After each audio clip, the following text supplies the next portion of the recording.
Magnatele sucatelo stu limone, ilu sacce che te piace. Okay, good afternoon, my little petunias. We are going to, this is for the on-ground students. We're still not able to go to campus, so you have to sort of take the course online. We can't really have real labs the way that we would traditionally have labs, but in order for you to complete this week's lab, I'm going to try to cover some of the stuff that we would have covered on ground in this video. I'm going to skip a lot of the slides that you're going to see. I'm just going to sort of skip over them. So when I say ignore, you can just ignore. So this is Chem 101 laboratory. Let's see. Here's a bunch of stuff that I'm going to skip. So right, we can ignore just about everything. You know, you should know where the fire extinguishers are where you live. Hopefully you have some. But you know, most of this stuff is just important if we were actually meeting in person. So skip. All right. So the lab this week deals with measuring things, and you know, so that there's it's a little bit more involved than you might have guessed. You know, if we were really going to do this in person, you would have used a lot of equipment and sort of learned how to use it, and you'd mostly work with the metric system. You know, this is going to be pretty simplified. So let's see. You will be asked to read certain things, like read a meter stick, read an electronic scale, and a graduated cylinder. Some of you may know what a graduated cylinder is. Others of you may not. We'll get there. And I think, no, actually, there is not an exercise in writing numbers in scientific notation in the document that you're going to receive through Blackboard. You would have been doing some scientific notation exercises if we were going to meet on ground, but for this lab, you know, through Blackboard, no, we won't be doing that. So let's see. You're going to at least, you know, pretend that you're measuring the length of things using a ruler on the assigned document that you'll be able to download through Blackboard. So here is a ruler. At this point in class, I would have said, you know, what units does the ruler measure in? And the observant people in the room would have said, oh, measures in centimeters. So there you go. I'm just asking the obvious questions here. Then I would have asked something like, well, what's the length of this red line that just showed up on the screen? And, you know, you might say, oh, that red line is 1 centimeter long. And believe it or not, this is almost correct, but it's not quite correct. And you might be a little bit confused about that. I won't be a big stickler about, you know, writing the numbers down in the correct format, but humor me for a minute. Then I would have showed you a different red line, that one that just showed up there. And I said, well, how long is that red line over there? You say, oh, well, it goes a little bit further than the first red line, and it goes, looks like it's right around the 1.1 centimeter line. So I'd say, oh, that second red line is 1.1 centimeters long. And even writing that that way is not quite correct. Please bear with me. If I showed you the third red line and say, how long is that red line, that third red line? You might say, well, I'm not sure exactly. It's somewhere, it's a little bit bigger than 1.1 centimeters, and it's a little bit smaller than 1.2 centimeters. So, you know, I'm going to take a guess, and I'm going to say it's 1.15 centimeters long. And that number, this length here for the third red line, is written correctly. So what I'm doing with the third red line is I'm estimating that the third red line falls halfway between the 1.1 and the 1.2 lines. I don't really know that it does fall exactly halfway in between, but that's a reasonable guess. It looks more or less halfway in between. So this last digit here is called an estimated digit because I'm estimating that the line falls halfway in between, and so my estimated digit is going to be a 5, which is halfway in between. If I felt like it didn't quite fall halfway in between, maybe it's a little bit over, maybe I would have called it 1.16 centimeters, and in that case, that 6 there would be the estimated digit. And so there's a slightly more formal definition of what an estimated digit is, and I'll talk about that in a minute. But I want to go back to the first and the second red lines. Second red line, it looks like it falls exactly on the 1.1 line, but we don't really know that for sure. If we could zoom in a little bit more, it might fall a little bit over, it might fall a little bit under. So we're estimating that it falls right on that line. So if we were going to write the length of that second red line properly, we would actually say that it's 1.10 centimeters long. Because this last zero, that last digit there, we are estimating, it's the estimated digit, we're estimating that it falls right on the 1.1 line. But we don't know for sure. And the same thing here. That first red line, basically we think that it falls right on the 1.0 line, but this ruler is good enough that we can tell down to the second decimal place. See how there are 2 digits after the decimal place on this number down here? That means all of our numbers, all of our measurements with this ruler have to be written, or should be written, with two digits after the decimal point. So if I was going to properly say, let me erase some of this junk. If I was going to properly write the length, or my guess for the length of that first red line, the proper way of writing it is to say that the red line is 1.00 centimeters long. And if I was going to properly write the length of the second red line, I would say that it's 1.10 centimeters. And those zeros, they're kind of important. What they're doing, especially those last zeros there, what they're doing is they're saying, look, I'm pretty sure, or I think that those lines fall right on the zero part of the ruler, but I don't really know for sure. And that's why they're called estimated digits. And for the third red line, it doesn't look like the third red line falls right on the zero line of one of the markings on the ruler. The third red line looks like it falls about halfway in between. So I am estimating, oops, go away. Come on.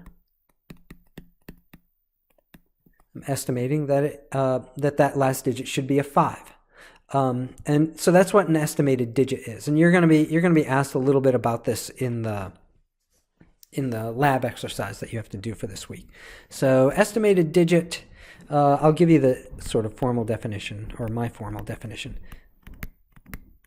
It's the last significant digit in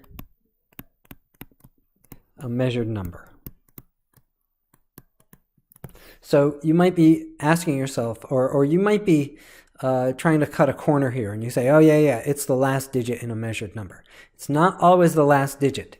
It's the last digit that happens to be significant. Now, in all of these cases, the last digit was significant, but it doesn't always have to be that way. Sometimes the last digit is not significant, and then the estimated digit would be whatever the last digit in your number is that does happen to be significant. If you don't know what the significant digits rules are, you're going to have to watch the other videos from the lecture to learn the rules, and they're pretty tedious and a little bit weird, but you know, that's what you got to do. So just to give you an example, if I said that it was 500 meters from where I am now to my car, and I said, what's the estimated digit? If you know the significant digit rules, you know that in this case, that 0 is not significant. This 0, the other 0 is also not significant. And so the estimated digit here would be that 5. And so it's a little bit tricky. Estimated digit is not necessarily the last digit. It's the last one that happens to be significant. So if you don't know the significant digit rules, you're going to have to watch the other videos, or watch somebody else's video, or read the book. So that's it on measuring length. You're going to do a little bit of that in the lab exercise. Volume is another thing that can be measured. Volume, informally speaking, is just basically how much space something takes up in 3 dimensions. All materials have a volume. Solids have a volume. Liquids have a volume. For liquids, usually the way that you measure how much space they take up, or what their volume is, the way that you do this in a lab is one of the things you can use is this thing called a graduated cylinder.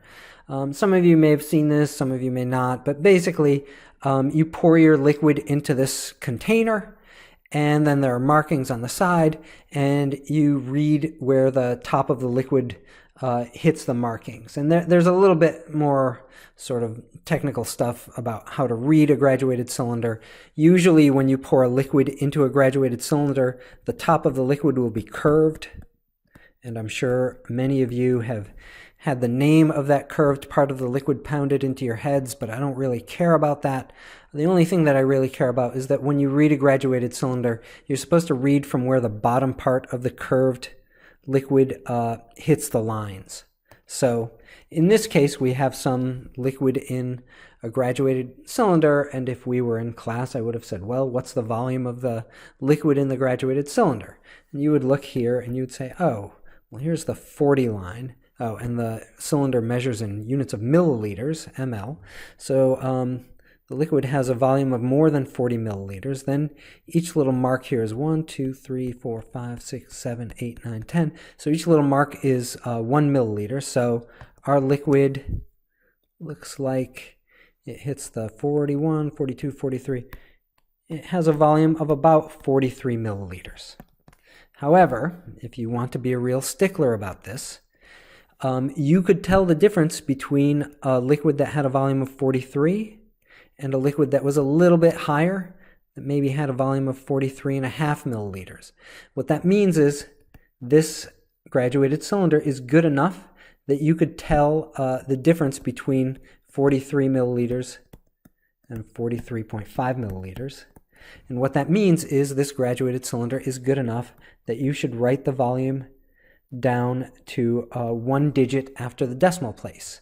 So if I said, what's the volume of this liquid, and you feel like it hits the 43 line right on the nose, really what you should write is 43.0 milliliters. Like I said, I'm not going to make a big deal about this on exams or quizzes, but I feel like you should know because, you want to do the things the right way if possible. All right, so that's measuring volume of liquids using a graduated cylinder. Let's see. This is also going to show up in your lab exercise. So sometimes you have a solid object. So there's my solid object that has a weird shape. And when you have solid objects that have a weird shape, it's not always so easy to figure out how much space the solid object takes up. In other words, it's not so easy to figure out what the volume is. So what you can do, if you don't care that your solid object gets wet, is you can take a graduated cylinder. Oops, lost my place. You can take a graduated cylinder. There's my graduated cylinder. Put some liquid in, and you measure the volume of the liquid all by itself. And here it's 3, 3.2, 3.4. So the volume of the liquid all by itself is 3.4, let's say it's milliliters. Let's pretend that's milliliters. And then you take your weird object and you throw it into the liquid. It goes in and it makes the level of the liquid go up. And then you take the new volume of the liquid plus the weird object, and here, let's say that it's 5.0 milliliters. And then the difference between the new volume and the old volume, so 5.0 minus 3.4, so that is 1.6 milliliters. That new volume is the volume of your weirdly shaped object. So that is called that's called measuring volume by displacement. And you'll have to do an exercise related to that as well. Okay. I don't know if you could hear my dog in the background. She's nuts. Today's lab, you're not really going to know. You can ignore most of this. Yeah, you can ignore everything there. Again, you're not going to do any of this. Ignore. Ignore. You should do the exercises in the book. So ignore this as well. You're gonna pretend that you're measuring the mass of things. So on the exercise on the document, there's an electronic scale, and as long as you can read the electronic scale, you're fine there.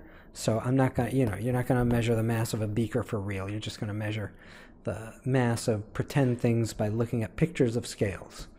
Let's see. You're not going to do the scientific notation exercises either.